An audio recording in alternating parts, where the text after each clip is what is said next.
With the speculation that the banks are going to be increasing their interest rates coming up in the near future, many out there are wondering what is going to be my new mortgage payment. And that's what we're here to discuss today. Now, I made this formula very simple, and any of the numbers that don't pertain to you or you want to use it for yourself, you can change out any of the numbers that I have in these equations for yourself. So if you have a $750,000 mortgage, you can change out the $500,000 that I have here for $750,000. If you have a 2.5% interest rate, you can change the 3% for 2.5, so on and so forth. So let's move forward. We're going to take it right back to the beginning, and we're going to have a $500,000 mortgage at a 3% interest rate. Now that is going to give you $15,000 of interest that you're going to be paying per year, which equates to $1,250 a month. Now the banks are speculating that they're going to be raising the interest rates up by 25 basis points. Now, this is where the confusing part comes in, is many people don't understand what 25 basis points means, and I, for one, agree with you. 25 basis points is not 25%, it is only 0.25% or a quarter of a percent. So if you take your $500,000, multiply it by 0.25%, your increase will be a $1,250 per year, which equates out to $104 per month. Now, down the road, the banks are also saying that it could go up another 50 basis points or 0.5% or 0.5%. And I've done that as well. So if you take $500,000 and you multiply it by 0.5%, you get $2,500 per year, which will equate to $208 per month. Now, you might be wondering, hey, I'm a year into my mortgage. Do I not have to pay the interest on that amount that I have left? The answer to that, in short, is no. It all depends on your financial institution.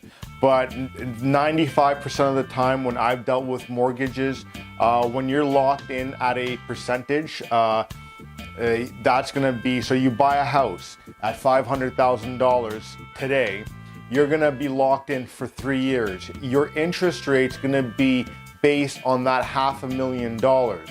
So within that 3 years, if the variable rate goes up and down, that's what changes, is your interest rate, not the principal amount that you're paying it on.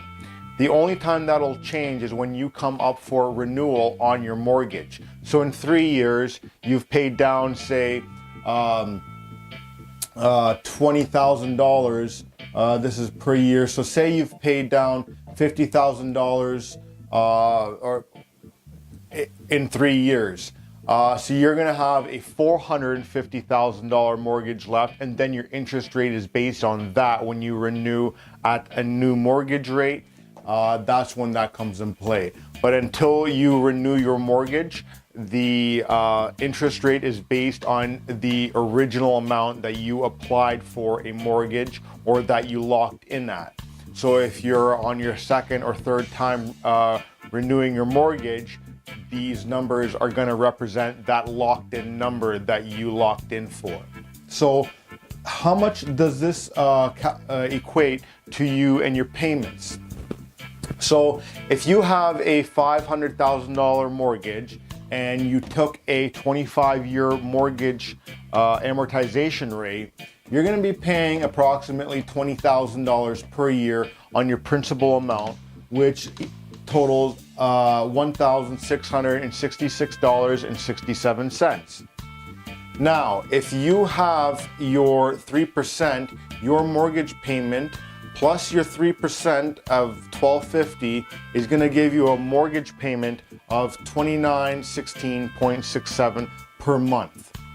Now, if you have the same mortgage amount, your $1,666 here, and the interest rate goes up 25 base points or 0.25%, you're going to take your mortgage, your principal amount, you're going to add the 3.25, so you got the 2.5 that you got from here added to your 3% here, gives you your $1,354 that you're going to be paying. So your new mortgage rate is going to be $3,020.67 per month.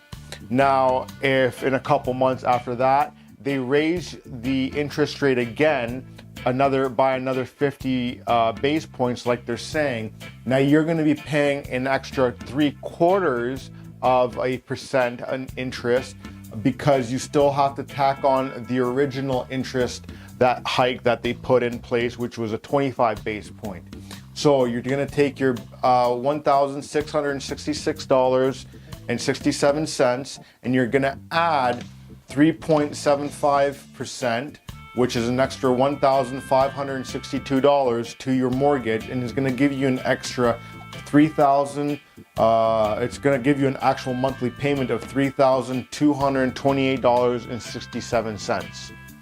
So if you're one of those that went out and purchased a house and you got the maximum allowable price, so if you're approved for $500,000 and you went out there and purchased a house at $500,000, you might be in trouble with these interest rate hikes that are coming into play, especially if you have a variable rate interest rate. Now, if you have a locked in one, you have nothing to worry about until your interest rate is up for your interest is up for renewal, or what they call your mortgage is up for renewal, and then you'll have to worry about your interest rates then. But if you have a variable interest rate right now and you're worried about future payments, this is a great example where you can take any of the numbers that you have, plug them into all this here, and you can work out your own numbers and find out if the interest rates going up are going to affect you in a positive, negative way, or if you're going to have to regroup and find out an alternative way to make ends meet. Hopefully this gave you some great information. If you want any other videos like this in the future, please leave a comment down below requesting what kind of video you'd like, and I'd be happy to put it out there. Thanks for watching, and I'll see you on the next one.